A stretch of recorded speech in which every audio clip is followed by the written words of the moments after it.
ತುಂಬ ಜನ ಮೆಸೇಜ್ ಮಾಡ್ತಿದ್ರು, ಅಫಿಷಿಯಲ್ ಆಗಿ ಏತರ್ ರಿಯಲ್ ಗಾಡಿ ಆಗಸ್ಟ್ 29ನೇ ತಾರೀಕು ಲಾಂಚ್ ಆಗುತ್ತೆ, ಅದ್ರ ಬಗ್ಗೆ ನೀವು ವೀಡಿಯೋ ಮಾಡಿ ಅಂತೇಳಿ ತುಂಬ ಜನ ಕಮೆಂಟ್ ಮಾಡಿದರು.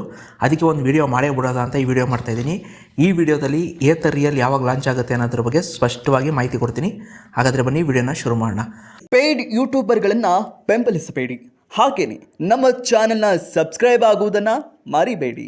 ಏತರ್ ಕಂಪ್ನಿಯವರು ಅಫಿಷಿಯಲ್ ಆಗಿ ಆಗಸ್ಟ್ 29ನೇ ತಾರೀಕಲ್ಲಿ ನಡೆಯುವಂಥ 4ನೇ Ather community daily Ather real ಗಾಡಿನ ಲಾಂಚ್ ಮಾಡ್ತೀವಿ ಅಂತ ಹೇಳಿದ್ದಾರೆ. ಇದು ಅಫಿಷಿಯಲ್ ಆಗಿ ಬಂದಿರುವಂಥ ನ್ಯೂಸು. ಆದರೆ ಇದ್ರದ್ದು ಪ್ರೆಸ್ ರಿಲೀಸ್ ನೋಟು ನನಗೆ ಇದುವರೆಗೂ ಸಿಕ್ಕಿಲ್ಲ, ನಾನು ಹುಡುಕ್ತೆ ಸಿಕ್ಕಿಲ್ಲ. ಆದರೆ ತುಂಬ ದೊಡ್ಡ ನ್ಯೂಸ್ ಕಂಪ್ನಿಗಳೆಲ್ಲ ಇದ್ರ ಬಗ್ಗೆ ಈಗಾಗಲೇ ರಿಪೋರ್ಟ್ ಮಾಡಿದ್ದಾರೆ. 4ನೇ ಏತರ್ ಕಮ್ಯುನಿಟಿ ಡೇ ಏನು 29ನೇ ತಾರೀಕು ಆಗಸ್ಟ್ ನಡೀತಾ ಇದೆ, ಅದರಲ್ಲಿ ಏತರ್ ರಿಯಲ್ ಗಾಡಿ ಲಾಂಚ್ ಆಗುತ್ತೆ. ಅಂದರೆ ಅವತ್ತೇ ಡೆಲಿವರಿ ಆಗುತ್ತಾ ಅಂದರೆ ಇಲ್ಲ, ಅದ್ರ ಬಗ್ಗೆ ಇನ್ನೂ ಕೂಡ ನ್ಯೂಸ್ ಏನೂ ಬಂದಿಲ್ಲ. ಡೆಲಿವರಿ ಯಾವಾಗ ಕೊಡ್ತಾರೆ, ಅದಕ್ಕಿಂತ ಮುಂಚೆ ಬುಕ್ಕಿಂಗ್ ಯಾವಾಗ ಶುರು ಮಾಡ್ತಾರೆ, ಅದರ ಸ್ಪೆಸಿಫಿಕೇಷನ್ ಏನು, ರೇಟ್ ಎಷ್ಟು, ಇದ್ರ ಬಗ್ಗೆ ಎಲ್ಲೂ ಕೂಡ ಅಫಿಷಿಯಲ್ ಆಗಿ ನ್ಯೂಸು ಆಚೆ ಬಂದಿಲ್ಲ. ನ್ಯೂಸ್ ಬಂದಿರೋದು ಒಂದೇ, ಆಗಸ್ಟ್ 29ನೇ ತಾರೀಕು ಏತರ್ ರಿಯಲ್ಲು 4ನೇ ಏತರ್ ಕಮ್ಯುನಿಟಿ ಡೇ ದಿವಸ ಲಾಂಚ್ ಆಗುತ್ತೆ ಅಂತ ಒಂದೇ ಒಂದು ನ್ಯೂಸ್ ಬಂದಿದೆ ಅಷ್ಟೇ ಹೊರತು ಇನ್ನು ಮಿಕ್ಕಿದ ಏನೂ ನ್ಯೂಸು ಬಂದಿಲ್ಲ. ಹಾಗಾದರೆ ಈ ನ್ಯೂಸ್ನ ನಾವು ನಂಬೋದಾ ಅಂದರೆ ಖಂಡಿತವಾಗ್ಲೂ ನೀವು ನಂಬೋದು. ಯಾಕಂದರೆ ಇದು ಅಫಿಷಿಯಲ್ ಆಗಿ ಎಲ್ಲ ವೆಬ್ಸೈಟಲ್ಲೂ, ಎಲ್ಲ ಯೂಟ್ಯೂಬ್ ಚಾನಲ್ಲು, ಎಲ್ಲ ನ್ಯೂಸಲ್ಲೂ ಕೂಡ ಇದು ಬರ್ತಾ ಇದೆ. ಹಾಗಾದರೆ ಈ ವರ್ಷ ನಾವು ಈ ಗಾಡಿನ ತೊಗೋಬೋದಾ ಅಂದರೆ ಖಂಡಿತವಾಗ್ಲೂ ತೊಗೋಬೇಡಿ.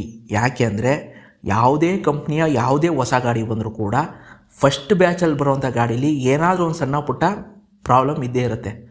ಉದಾಹರಣೆಗೆ ಮಿರರ್ ಇರ್ಬೋದು, ಮತ್ತು ಮುಖ್ಯವಾಗಿ ಎಕ್ಸ್ಟ್ರಾ ಅಸೆಸರೀಸ್ ಸಿಗೋಲ್ಲ ನಿಮಗೆ. ಇವಾಗ ನೀವು ಫಸ್ಟ್ ಬ್ಯಾಚಲ್ಲಿ ಗಾಡಿ ತೊಗೊಳ್ಳಿ, ಇವಾಗ ಎಕ್ಸ್ಟ್ರಾ ಅಸೆಸರೀಸ್ ನೋಡಿ, ಇನ್ಕ್ಲೂಡಿಂಗ್ ಶೋರೂಮಲ್ಲೇ ಸಿಗೋಲ್ಲ. ಸರ್ ಇನ್ನೂ ಬಂದಿಲ್ಲ, ಗಾಡಿ ಓಡಿಸ್ತಾ ಇರಿ, ಎಕ್ಸ್ಟ್ರಾ ಅಸೆಸರೀಸ್ ಬಂದಾಗ ನಾವೇ ಹೇಳ್ತೀವಿ, ಆವಾಗ ಬಂದು ನೀವು ಹಾಕಿಸ್ಕೊಳ್ಳಿ. ಈ ರೀತಿಯಾದಂಥ ಸಣ್ಣ ಪುಟ್ಟ ಪ್ರಾಬ್ಲಮ್ ಇರುತ್ತೆ. ಆದ್ದರಿಂದ ನಾನೇನು ಹೇಳೋದು ಅಂದರೆ ಫಸ್ಟ್ ಬ್ಯಾಚ್ ಗಾಡಿ ಬಂದು ಹೋಗಲಿ, ಸೆಕೆಂಡ್ ಬ್ಯಾಚು ಅಥವಾ 3ನೇ ಬ್ಯಾಚ್ ಬರುತ್ತಲ್ಲ ಆಗ ನೀವು ಗಾಡಿ ತೊಗೊಳ್ಳಿ. ಆದ್ದರಿಂದ ನೀವು 2026ರಲ್ಲಿ ಏತರ್ ರಿಯಲ್ ಗಾಡಿ ತೊಗೋಬೇಡಿ, 2027ರಲ್ಲಿ ಏತರ್ ರಿಯಲ್ ಗಾಡಿ ತೊಗೊಳ್ಳಿ. ತಗೊಳ್ಳೋಗಿಂತ ಮುಂಚೆ ಸ್ಪೆಸಿಫಿಕೇಷನು, ರೇಟು, ಏನೇನು ಫ್ಯೂಚರ್ಸ್ ಕೊಟ್ಟಿದ್ದಾರೆ ಅದೆಲ್ಲ ನೋಡಿಬಿಟ್ಟು ಹಾಗೆಯೇ ಬೇರೆ ಕಂಪ್ನಿ ಜೊತೆ ಕಂಪೇರ್ ಮಾಡಿ ಆಮೇಲೆ ಗಾಡಿ ತೊಗೊಳ್ಳಿ. ಸೊ ಈ ವರ್ಷ ತಲೆ ಕೆಡಿಸ್ಕೊಳಕ್ಕೆ ಹೋಗ್ಬೇಡಿ.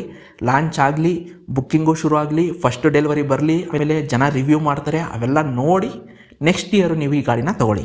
ಈ ಇಯರು ನೀವೇನು ತಲೆ ಕೆಡಿಸ್ಕೊಳಕ್ಕೆ ಹೋಗ್ಬೇಡಿ.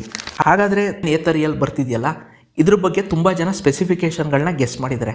ಇದ್ರ ಬಗ್ಗೆ ಏನು ಅಂದರೆ ಕೆಲವು ಕಡೆ ಬಂದಿರೋ ಇನ್ಫಾರ್ಮೇಷನ್ ಪ್ರಕಾರ ಅವ್ರು ಏನು ಹೇಳ್ತಾ ಇದ್ದಾರೆ, ಇದು ಗಾಡಿ 1 ಲಕ್ಷದೊಳಗೆ ಬರುತ್ತೆ ಅಂತ ತುಂಬ ಜನ ಹೇಳಿದ್ದಾರೆ. ಅವೆಲ್ಲ ಗಾಸಿಫು, ಅದನ್ನು ನಂಬೇಡಿ. ಹಾಗೆಯೇ ಕೆಲವ್ರು ಏನು ಹೇಳ್ತಾ ಇದ್ದಾರೆ, ಈ ಗಾಡಿ ಒಂದು ಅಫೋರ್ಡೆಬಲ್ ಪ್ರೈಸಲ್ಲಿ ಬರುತ್ತೆ ಅಂತ ಹೇಳ್ತಾ ಇದ್ದಾರೆ. ಅದು ಸತ್ಯ. ಒಂದು ವಿಷಯ ಹೇಳ್ಬಿಡ್ತೀನಿ, ತಿಳಿಸ್ಕೊಳ್ಳಿ.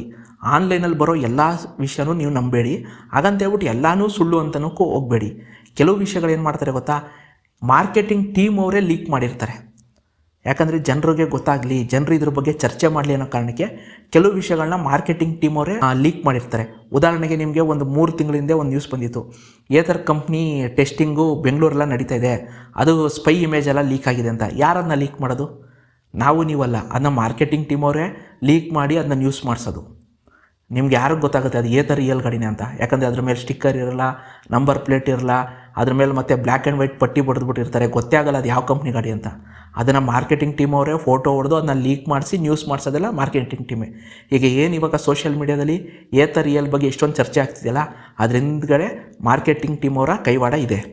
ಹಾಗಾದರೆ ಈಗ ಆನ್ಲೈನಲ್ಲಿ ತುಂಬ ಜನ ಗೆಸ್ ಮಾಡ್ತಾ ಇದ್ದಾರಲ್ಲ ಸ್ಪೆಸಿಫಿಕೇಷನ್, ಅದೆಲ್ಲ ಸತ್ಯನಾ ಅಂದರೆ ಕೆಲವರು ಅವ್ರ ಅನುಭವದ ಮೇಲೆ ಗೆಸ್ ಮಾಡ್ತಾ ಇದ್ದಾರೆ. ಕೆಲವು ಕಡೆ ಮಾರ್ಕೆಟಿಂಗ್ ಟೀಮಿಂದನೇ ಕೆಲವು ವಿಷಯಗಳು ನೀವು ಲೀಕ್ ಆಗಿದೆ, ಕೆಲವರು ಸುಳ್ಳು ಸುದ್ದಿ ಹರಡಿಸ್ತಾ ಇದ್ದಾರೆ. ಸೊ ಹುಷಾರಾಗಿರಿ ಅದ್ರ ಬಗ್ಗೆ.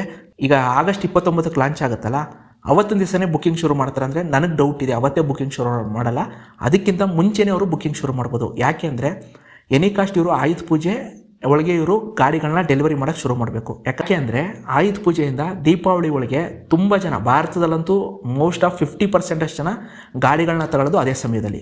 ಆದ್ದರಿಂದ ಅವರು ಎನಿಕಾಸ್ಟ್ ಅವರು ಆಯುಧ ಪೂಜೆಗೆ ಡೆಲಿವರಿ ಮಾಡಬೇಕು ಅಂದ್ಕೊಂಡಿದ್ರೆ ನನ್ನ ಪ್ರಕಾರ ಇನ್ನು 15 ದಿವಸದೊಳಗೆ, ಅಂದರೆ ಈ ತಿಂಗಳ ಕೊನೆ ಒಳಗೇ ಅವರು ಬುಕ್ಕಿಂಗ್ ಆಪ್ಷನ್ನ ವೆಬ್ಸೈಟಲ್ಲಿ ಕೊಡ್ಬೋದು. ನನ್ನ ಪ್ರಕಾರ ಈ ತಿಂಗಳು ಕೊನೆ ಅಥವಾ ನೆಕ್ಸ್ಟ್ ಮಂತ್ ಫಸ್ಟ್ ಒಳಗೇ ಅವರು ಬುಕ್ಕಿಂಗ್ನ ಶುರು ಮಾಡ್ಕೋಬೋದು.